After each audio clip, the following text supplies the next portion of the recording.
तो हम देख रहे हैं टेस्टिस। टेस्टिस क्या होता है? टेस्टिस हमारा प्राइमरी सेक्स ऑर्गन होता है। ये स्पर्म और हार्मोन्स देता है। हार्मोन से हमारे अंदर बहुत सारी चेंजेस, बॉयज़ के अंदर बहुत सारी चेंजेस आती है, लाइक फेशियल हेयर आ जाता है, आर्मपिट हेयर आता है, प्यूबिक हेयर आ जाता है, वॉइस चेंज हो जाती है। स्पर्म क्या करता है? हमारा फर्टिलाइजेशन में हेल्प करता है। अब टेस्टिस जो होता है ना, पहले तो एक बेबी होता है, ठीक है, प्रेगनेंसी के टाइम में 6th मंथ में, प्रेगनेंसी के 5th मंथ में, 6 नहीं 5th मंथ में जो टेस्टिस है वो बॉडी से बाहर आ जाता है। बाहर आता है एक पाउच लाइक स्ट्रक्चर में, जिसे हम कहते हैं स्क्रॉटम। देखो, testes are situated outside the body in a pouch like structure called scrotum, ठीक है। जहाँ पे क्यों होता है, शरीर के बाहर क्यों प्रेजेंट है टेस्टिस?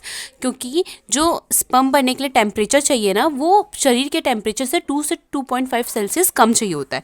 इसीलिए क्योंकि where the comparatively 2 to 2.5 temperature lesser than body temperature which help in a formation of sperm, ठीक है। अब देखेंगे कि जो ये टेस्टिस है वो ब्रेथ में ना 2 से लेके 4 सेंटीमीटर तक होता है, और वहीं लेंथ में 3 से लेके 5 सेंटीमीटर तक होता है।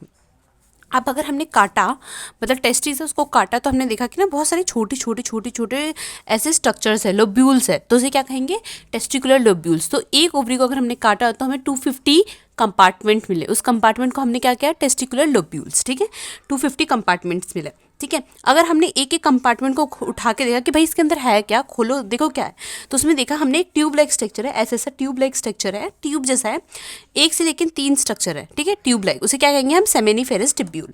सेमेनिफेरस ट्यूब्यूल क्या है? अगर हम जैसे ये है, ये पाइप है, तो इसको हमने ऐसे ऊपर से देखा झांक करके, जैसे ये पाइप है तो हमने इसे ऊपर से झांक के देखा, तो हमें पता चला कि कॉर्नर्स में इसके तो जर्म सेल है, जिसे स्पर्मेटोगोनी कहते हैं, यानी वो हमारे स्पर्म बनाने में हेल्प करते हैं, ऐसे कॉर्नर में, और कॉर्नर में नहीं, बीच में जर्म सेल है, ठीक है, और कॉर्नर में सटोरी सेल्स है। मतलब जर्म सेल मैंने बताया कि स्पर्म बनाने में हेल्प करता है। अब सटोरी सेल्स क्या होता है?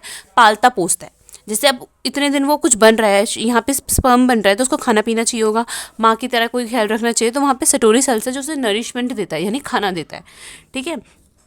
अब हमने यहाँ देखो, जर्म सेल से स्पर्म बना, सटोरी सेल्स ने क्या किया? उसे फीड करना स्टार्ट किया, खाना पीना खिलाना शुरू किया। Hope you like it. Testis आपको समझ में आया हो।